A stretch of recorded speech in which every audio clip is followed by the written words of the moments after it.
Mulutmu, harimaumu. Gak salah ini peribahasa lama ya, peribahasa yang akan tetap relevan. Apalagi di dunia politik, di mana mulut merupakan senjata utama.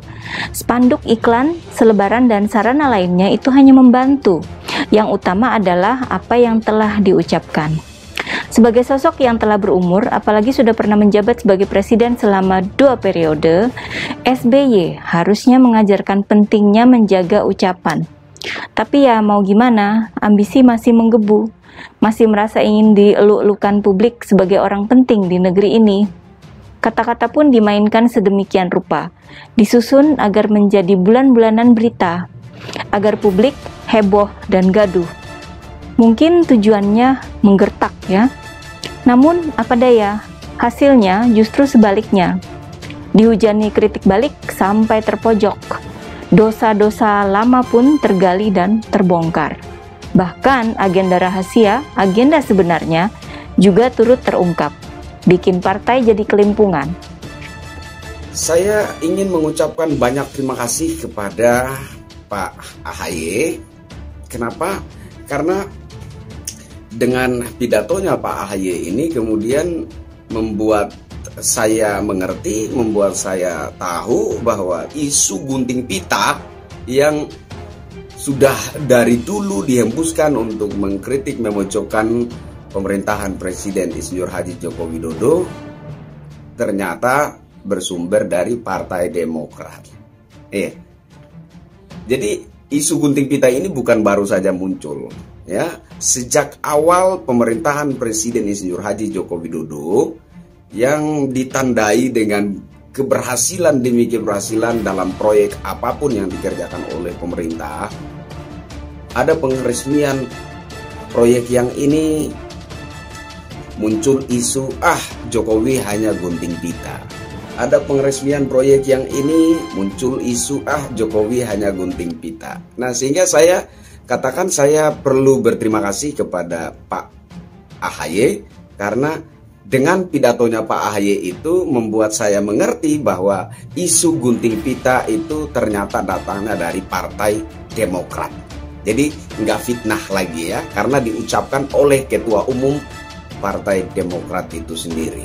Dan saya ucapkan terima kasih atas kejujuran yang luar biasa yang telah ditunjukkan oleh Pak AHY. Ungkit Megawati dan SBY, AHY bicara soal kualitas demokrasi. Omongannya menggelegar.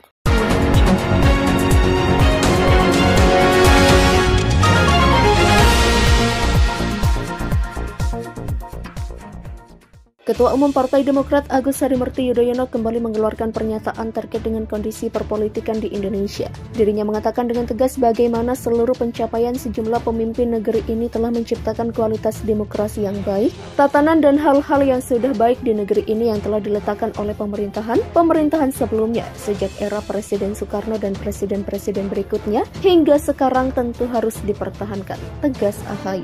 Dirinya mengungkit bagaimana dalam era Megawati Soekarno Putri dan Susilo Bambang Yudhoyono hal tersebut dapat dilihat secara nyata. Besar harapan, niat baik dan tanggung jawab konstitusi untuk ikut dalam Pilpres ini tidak diganggu dan dihalangi oleh kekuatan manapun. Dan dengan cara apapun kita bisa mencontoh Pilpres dan demokrasi yang indah di era Presiden Megawati dan Presiden SBY dulu, kata AHY.